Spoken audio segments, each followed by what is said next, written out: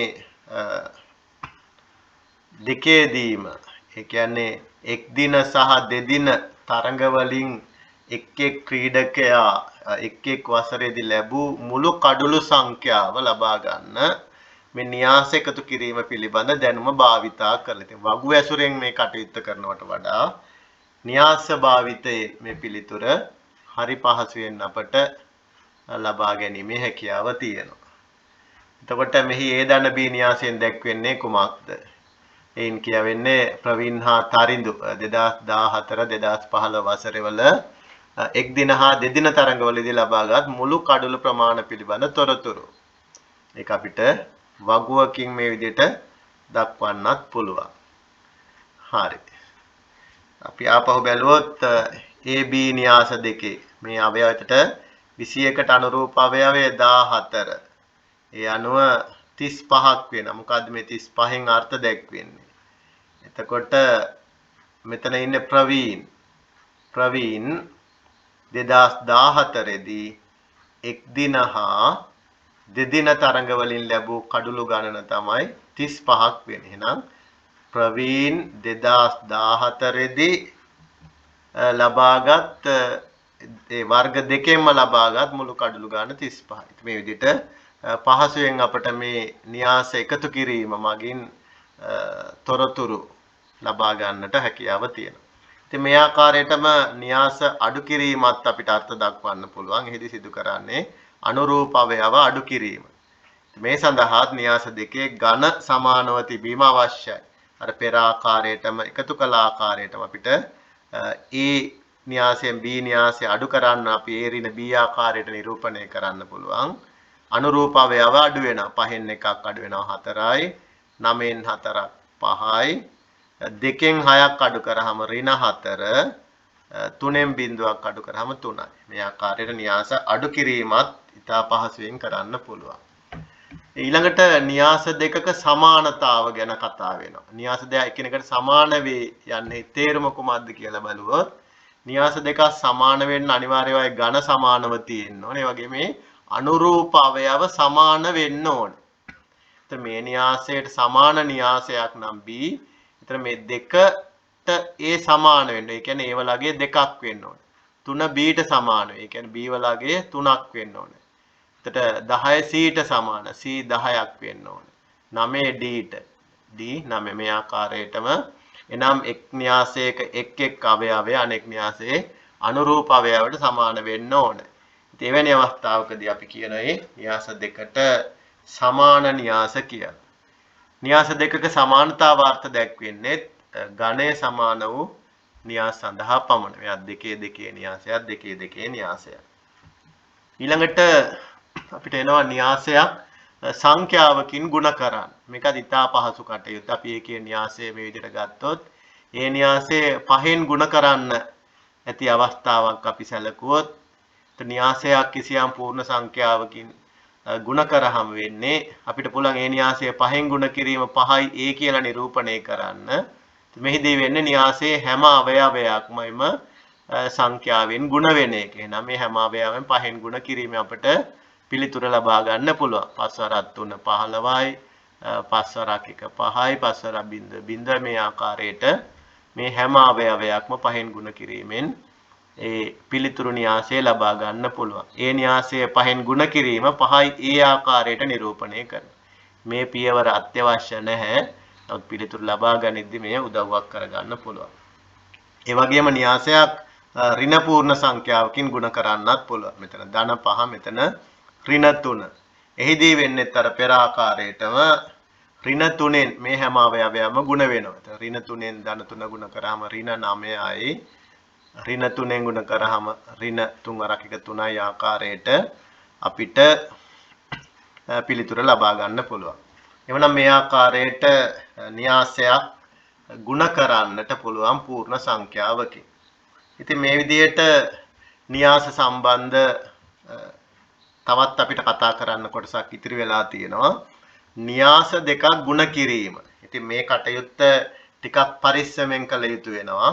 න්‍යාස ගුණ කිරීම සාමාන්‍ය ගණිත කර්ම පූර්ණ සංඛ්‍යා ගුණ කරන ඒ ආකාරයට වඩා හාත්පසින්ම වෙනස් වෙනවා. ඒ නිසා අපි න්‍යාස ගුණ කිරීම පිළිබඳව ඊළඟ වීඩියෝවේදී කතා කරමු. මේ කතා කළ කරුණු පිළිබඳ හොඳ මතකයක් තබාගෙන න්‍යාස ගුණ කිරීම ඊළඟ වීඩියෝවේදී කතා කරන අවස්ථාවේදී අවශ්‍ය මේ සාකච්ඡා කළ කරන කරුණු අත්‍යවශ්‍ය වන බැවින් එම දැනුමත් එක්කම අපි ඊළඟ වීඩියෝවේදී න්‍යාස දෙකක් ගුණ කිරීම පිළිබඳ කතා කරමු. එහෙමනම් සියලු දෙනාටම තෙරුවන් සරණයි.